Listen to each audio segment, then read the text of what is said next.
اعوذ باللہ من الشیطان الرجیم بسم اللہ الرحمن الرحیم السلام علیکم ورحمۃ اللہ وبرکاتہ۔ سیرت رسول صلی اللہ علیہ وآلہ وسلم کی نیو ایپیسوڈ کے ساتھ ہم حاضر ہیں۔ آج کا ٹاپک ہے نئے معاشرے کی تشکیل، یعنی کل تک ہم نے یہ پڑھا تھا کہ جب آپ صلی اللہ علیہ وآلہ وسلم مدینہ منورہ تشریف لے آئے تو وہاں کی سچویشن کیا تھی، کون سے قبائل وہاں آباد تھے اور صورتحال کیسی تھی۔ تو اب اس معاشرے کو نئے معاشرے میں کیسے ڈھالا گیا، یہ اب ہم پڑھنا شروع کرتے ہیں۔ ہم بیان کر چکے ہیں کہ رسول اللہ صلی اللہ علیہ وآلہ وسلم نے مدینے میں بنو النجار کے یہاں جمعہ 12 ربیع الاول 1 ہجری بمطابق 27 ستمبر 622 عیسوی کو حضرت ابو ایوب انصاری رضی اللہ عنہ کے مکان کے سامنے نزول فرمایا تھا، اور اسی وقت فرمایا تھا کہ انشاءاللہ یہیں منزل ہوگی۔ پھر آپ صلی اللہ علیہ وآلہ وسلم حضرت ابو ایوب انصاری رضی اللہ عنہ کے گھر منتقل ہو گئے تھے۔ اس کے بعد نبی اکرم صلی اللہ علیہ وآلہ وسلم کا پہلا قدم یہ تھا کہ آپ صلی اللہ علیہ وآلہ وسلم نے مسجد نبوی کی تعمیر شروع کی اور اس کے لیے وہی جگہ منتخب کی جہاں آپ صلی اللہ علیہ وآلہ وسلم کی اونٹنی بیٹھی تھی۔ اس زمین کے مالک 2 یتیم بچے تھے۔ آپ صلی اللہ علیہ وآلہ وسلم نے ان سے یہ زمین قیمتاً خریدی اور بنفس نفیس مسجد کی تعمیر میں شریک ہو گئے۔ آپ صلی اللہ علیہ وآلہ وسلم اینٹ اور پتھر ڈھوتے تھے اور ساتھ ہی فرماتے جاتے تھے، اللہم لا عیش الا عیش الاخرہ فاغفر للانصار والمہاجر۔ اے اللہ، زندگی تو بس آخرت کی زندگی ہے، بس انصار و مہاجرین کو بخش دے۔ پھر یہ بھی فرماتے، یہ بوجھ خیبر کا بوجھ نہیں ہے، یہ ہمارے پروردگار کی قسم زیادہ نیک اور پاکیزہ ہے۔ آپ صلی اللہ علیہ وآلہ وسلم کے اس طرز عمل سے صحابہ کرام کے جوش و خروش اور سرگرمی میں بڑا اضافہ ہو جاتا تھا۔ چنانچہ صحابہ کرام رضی اللہ عنہم اجمعین کہتے تھے، لَإِنْ قَعَدْنَا وَالنَّبِيُّ يَعْمَلُ لَذَاكَ مِنَّا الْعَمَلُ الْمُطَلُّ۔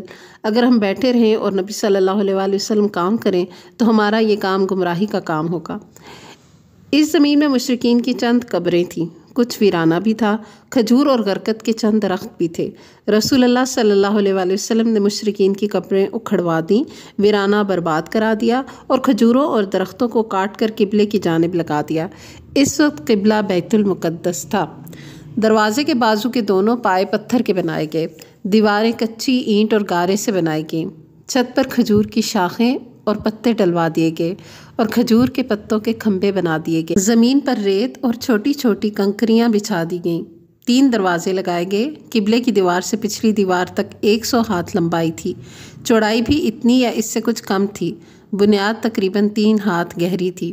آپ صلی اللہ علیہ وآلہ وسلم نے مسجد کے بازو میں چند مکانات بھی تعمیر کیے جن کی دیواریں کچی اینٹ کی تھیں اور چھتیں کھجور کے تنوں کی کڑیاں دے کر کھجور کی شاخ اور پتوں سے بنائی گئی تھیں۔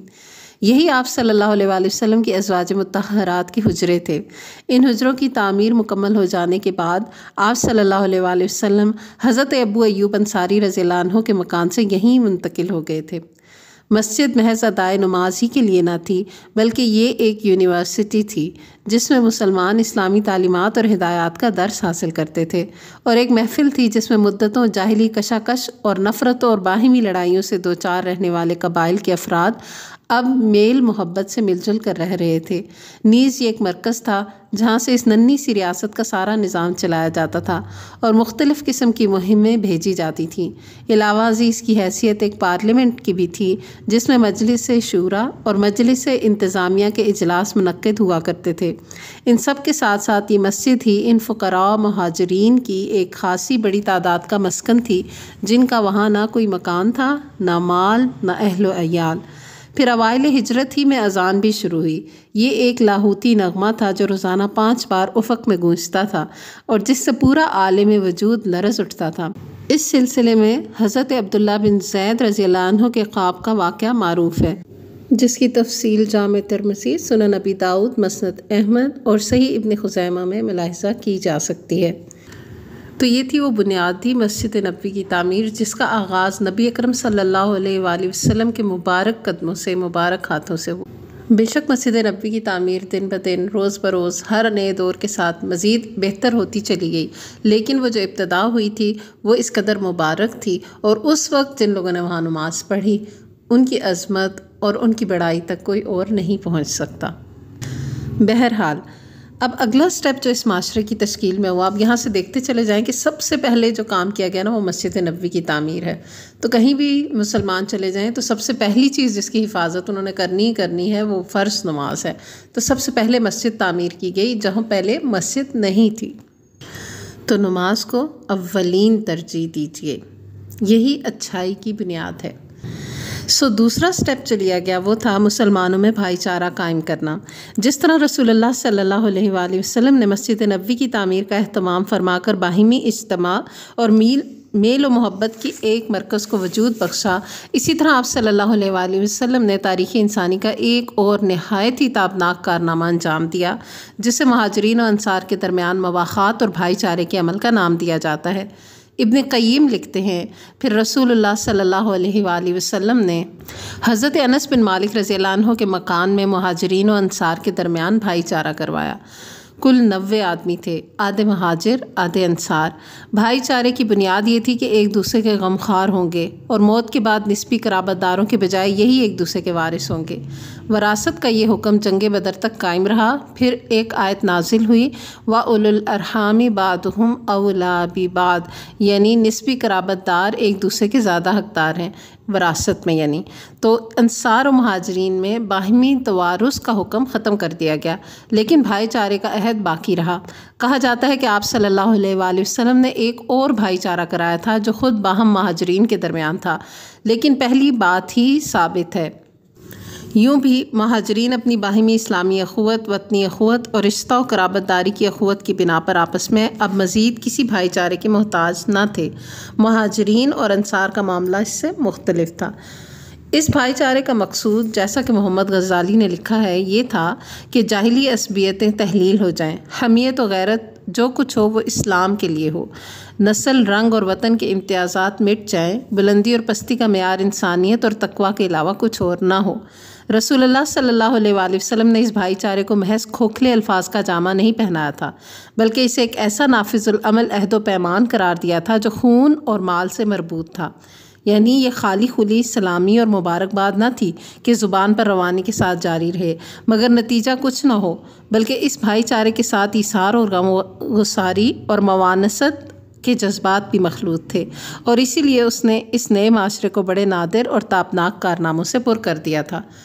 یعنی یہ خالی نام کے بھائی چارے نہیں ہو رہے تھے کہ بس تم میرے بھائی، میں تمہارا پڑوسی بھائی، اور بس زبانی اور اندر سے الگ الگ، ایسا نہیں تھا، بلکہ کیا ہو رہا تھا کہ ان کے خون اور ان کے مال بھی ایک دوسرے سے جوڑ رہے تھے۔ جیسے کہ ہم نے پڑھا ہے کہ پہلے وراثت میں بھی حصہ نکل رہا تھا، تو اس درجے تک مواخات کروائی گئی کہ وہ ایک دوسرے کے مال میں، ایک دوسرے کی وراثت میں، ایک دوسرے کے خون میں شریک ہو رہے تھے۔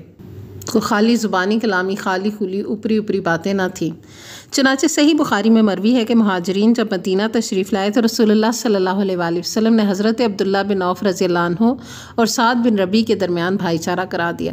اس کے بعد سعد نے حضرت عبد الرحمن رضی اللہ عنہ سے کہا، انصار میں سب سے زیادہ مالدار ہوں، آپ میرا مال 2 حصوں میں بانٹ کر آدھا لے لیں، اور میری 2 بیویاں ہیں، آپ دیکھ لیں، جو زیادہ پسند ہو مجھے بتا دیں، میں اسے طلاق دے دوں، اور عدت گزرنے کے بعد آپ اس سے شادی کر لیں۔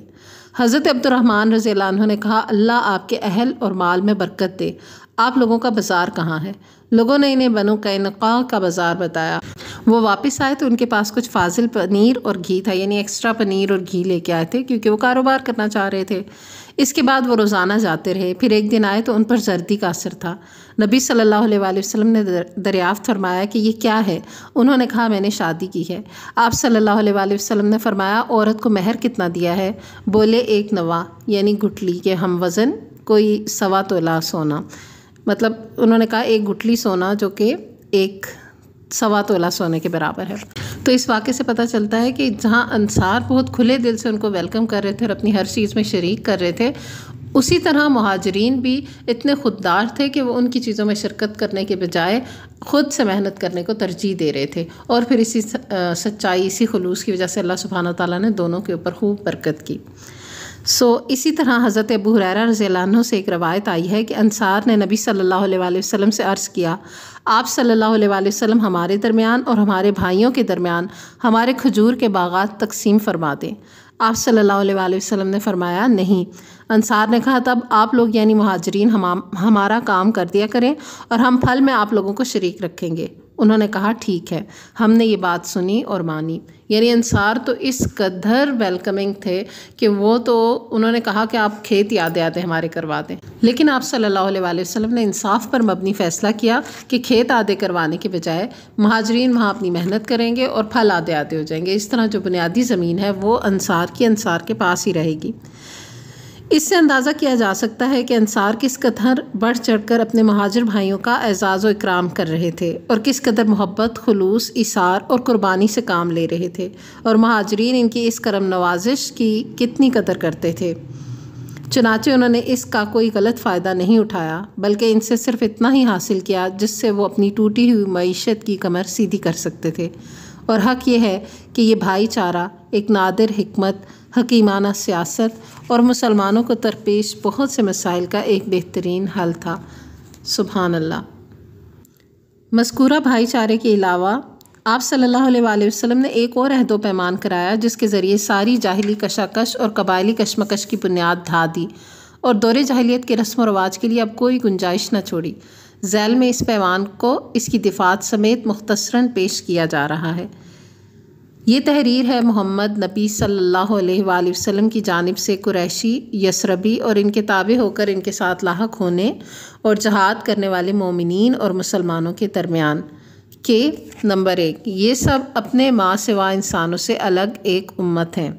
نمبر 2، مہاجرین قریش اپنی سابقہ حالت کے مطابق باہم دیت کی ادائیگی کریں گے اور مومنین کے درمیان معروف اور انصاف کے ساتھ اپنے قیدی کا فدیہ دیں گے، اور انصار کے تمام قبیلے اپنی سابقہ حالت کے مطابق باہم دیت کی ادائیگی کریں گے اور ان کا ہر گروہ معروف طریقے پر اور اہل ایمان کے درمیان انصاف کے ساتھ اپنے قیدی کا فدیہ ادا کرے گا۔ نمبر 3، اور اہل ایمان اپنے درمیان کسی بے کس کو فدیہ یا دیت کے معاملے میں معروف طریقے کے مطابق عطا و نوازش سے محروم نہ رکھیں گے۔ نمبر 4، اور سارے راست باز مومنین اس شخص کے خلاف ہوں گے جو ان پر زیادتی کرے گا یا اہل ایمان کے درمیان ظلم اور گناہ اور زیادتی اور فساد کی راہ کا جویا ہوگا۔ نمبر 5، اور یہ کہ ان سب کے ہاتھ اس شخص کے خلاف ہوں گے خواہ وہ ان میں سے کسی کا لڑکا ہی کیوں نہ ہو۔ نمبر 6، کوئی مومن کسی مومن کو کافر کے بدلے قتل نہیں کرے گا اور نہ ہی کسی مومن کے خلاف کسی کافر کی مدد کرے گا۔ نمبر 7، اور اللہ کا ذمہ یعنی عہد ایک ہوگا، ایک معمولی آدمی کا دیا ہوا ذمہ بھی سارے مسلمانوں پر لاگو ہوگا۔ نمبر 8، جو یہود ہمارے پیروکار ہو جائیں ان کی مدد کی جائے گی اور وہ دوسرے مسلمانوں کے مثل ہوں گے، نہ ان پر ظلم کیا جائے گا اور نہ ان کے خلاف تعاون کیا جائے گا۔ نمبر 9، مسلمانوں کی صلح ایک ہوگی، کوئی مسلمان کسی مسلمان کو چھوڑ کر قتال فی سبیل اللہ کے سلسلے میں مصالحت نہیں کرے گا، بلکہ سب کے سب برابری اور عدل کی بنیاد پر کوئی عہد و پیمان کریں گے۔ نمبر 10، مسلمان اس خون میں ایک دوسرے کے مساوی ہوں گے جسے کوئی فی سبیل اللہ بہائے گا۔ نمبر 11، کوئی مشرک قریش کی کسی جان یا مال کو پناہ نہیں دے سکتا اور نہ کسی مومن کے آگے اس کی حفاظت کے لیے رکاوٹ بن سکتا ہے۔ نمبر 12، جو شخص کسی مومن کو قتل کرے گا اور ثبوت موجود ہوگا اس سے قصاص لیا جائے گا، سوائے اس صورت کے کہ مقتول کا ولی راضی ہو جائے۔ نمبر 13، اور یہ کہ سارے مومنین اس کے خلاف ہوں گے، ان کے لیے اس کے سوا کچھ حلال نہ ہوگا کہ اس کے خلاف اٹھ کھڑے ہوں۔ نمبر 14، کسی مومن کے لیے حلال نہ ہوگا کسی ہنگامہ برپا کرنے والے کی مدد کرے اور اسے پناہ دے، اور جو اس کی مدد کرے گا یا اسے پناہ دے گا اس پر قیامت کے دن اللہ کی لعنت اور اس کا غضب ہوگا اور اس کا فرض اور نفل کچھ بھی قبول نہ کیا جائے گا۔ نمبر 15، تمہارے درمیان جو بھی اختلاف رونما ہوگا اسے اللہ عز و جل اور محمد صلی اللہ علیہ وآلہ وسلم کی طرف پلٹایا جائے گا، یعنی اختلافات کا فیصلہ وہ کریں گے۔ تو یہ 15 نکات پر مبنی ایک معاہدہ تھا جو مسلمانوں کے درمیان وہاں پہ طے پایا جب مدینہ کی ریاست کی بنیاد رکھی جا رہی تھی۔